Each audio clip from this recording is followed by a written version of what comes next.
নমস্তারকনাথায় ভক্তানামভয়ায় চ করুণাপূর্ণনেত্রায় শঙ্করায় নমো নমঃ।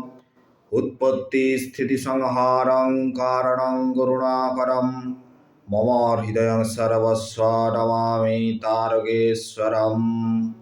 নমঃ পার্বতীপতয়ে হর হর মহাদেব। আজকে আলোচনা করব যে প্রণাম করলে কোনো ফল হয় কি না।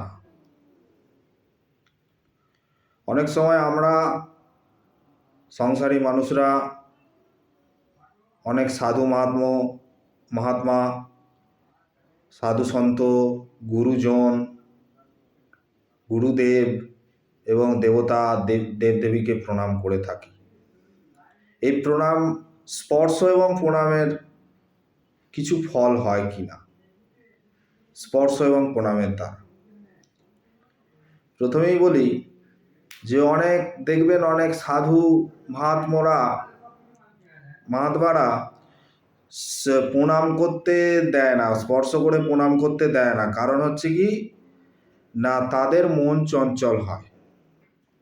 অনেক সাধু দেখবেন যে যারা কঠোরভাবে সাধনা করছে, কেউ দেখবেন এক গলা জলে দাঁড়িয়ে, কেউ দেখবেন এক পায়ে দাঁড়িয়ে, কেউ ঊর্ধ্ববাহু সাধু আছে যারা এক হাতটা তুলে ভগবানকে উৎসর্গ করে দিয়েছেন, তারা সেইভাবেই থাকে। কারণ কি না, শরীরকে কষ্ট দিলে মন শান্ত হয়, মন আর কাজ করতে পারে না।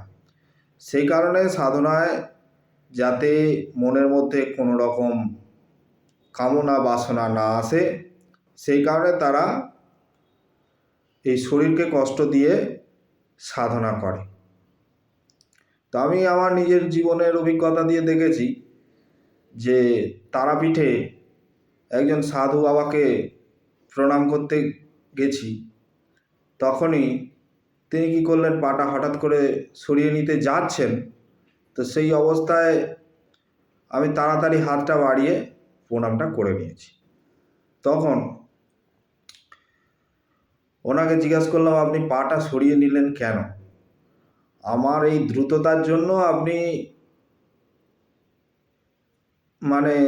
সরাতে পারলেন না, কিন্তু আপনার এই সরিয়ে নেওয়ার পেছনে কারণ আছে কি কোনো, বা এই স্পর্শ প্রণাম করলে কি কোনো ফল হয়?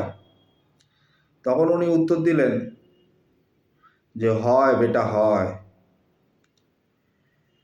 স্পর্শ, ওনাদের পবিত্র শরীর আমাদের এই কামনা বাসনাযুক্ত শরীরে ওনারা স্পর্শ করতে দিলে ওনাদের মন চঞ্চল হয়। সেই কারণে ওনাদের শরীর স্পর্শ করতে দিতে চান না। সেই কারণে উনি পাটা সরিয়ে নিতে গিয়েছিলেন, উনি বললেন। তো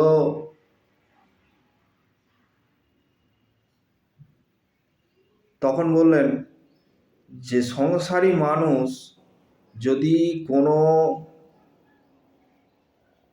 সাধু মহাত্মাকে বা গুরুদেবকে প্রণাম করে, সে প্রণামে তাদের স্পর্শে বা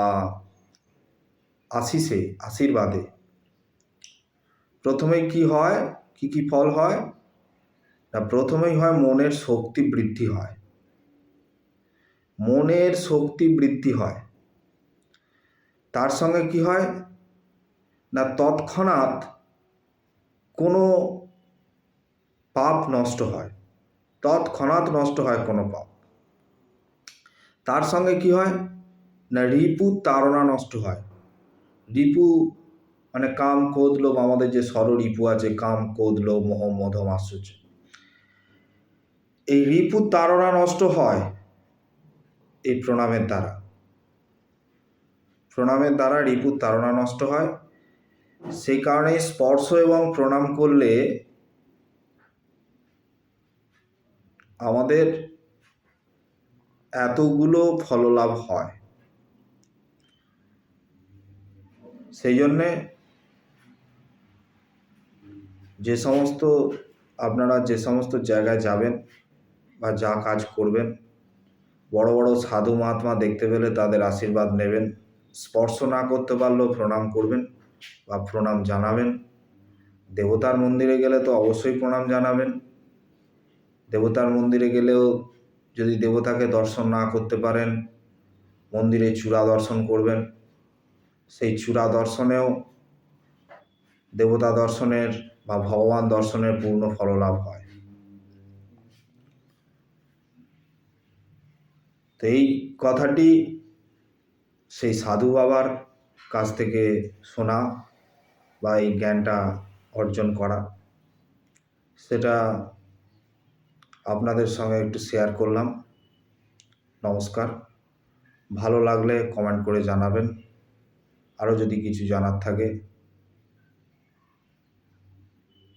চ্যানেলটি সাবস্ক্রাইব করবেন। নমস্কার।